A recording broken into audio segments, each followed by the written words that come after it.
আসসালামু আলাইকুম ওরহমতুল্লাহি ওবারাকাতুহু। আজকের ভিডিওতে আমরা বর্তমান সমাজে বিবাহ শাদীতে আমাদের যেভাবে হলুদ মাখানো হয় সেই হলুদ নিয়ে ইসলাম বিধিবিধান কি আজকের ভিডিওতে আমরা জানতে পারব।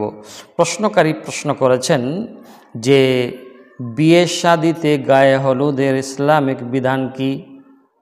তো প্রিয় দর্শক, বিসমিল্লাহির রহমানির রহিম, আমরা কোনো কিছু না বাড়িয়ে আমরা শুরু করব যে বিয়ে শাদীতে প্রচলিত গায়ে হলুদের যে অনুষ্ঠান হয় এই সম্পর্কে ইসলাম কি বলে।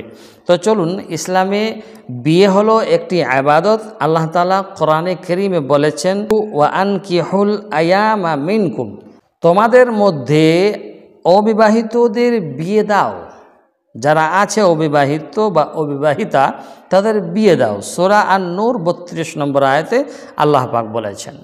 অতএব বিয়ে হলো আনন্দেরও একটি ব্যাপার, সেটাও বটে, হ্যাঁ না, শরীয়তের সীমার মধ্যে। কিন্তু দ্বিতীয় ব্যাপার হলো আমাদের ভারত বা বাংলাদেশ এগুলোতে প্রচলিত রয়েছে খুব বেশিভাবে গায়ে হলুদ অনুষ্ঠিত।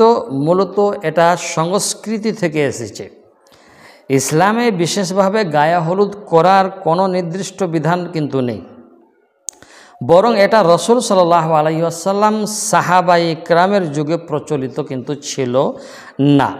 তৃতীয় ব্যাপার হলো, যদি কেউ শুধুমাত্র আনন্দের খাতিরে পাত্রপাত্রের গায়ে হলুদ লাগায়, আত্মীয় স্বজন একত্র হয়, দোয়া করা, হ্যাঁ না, এসব সীমার মধ্যে করে এবং এতে নারী পুরুষের অবাধ মেলামেশা, গান বাজনা, অশ্লীলতা, অপচয় বা বেদাত না থাকে, তবে কিন্তু এটা সাংস্কৃতিগত বা সংস্কৃতিগত অনুষ্ঠান হিসাবে করা যায়।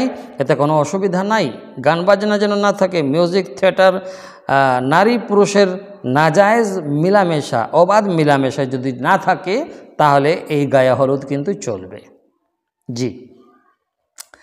চতুর্থ বিষয় হলো, কিন্তু যদি গায়ে হলুদের নামে পুরুষ মহিলার মিশ্রণে বাদ্যযন্ত্র, নাচ গান, অপচয়, জাহিলি রীতি প্রচলন এসব হয়, তাহলে এটা হারাম, না জায়েজ, এটা কোনো রকমেই চলবে না। তাই গায়ে হলুদ ইসলামী রীতি নয়, তবে শরীয়ত বিরোধী কাজ ছাড়া শুধুমাত্র রীতি হিসাবে করলে জায়েজ।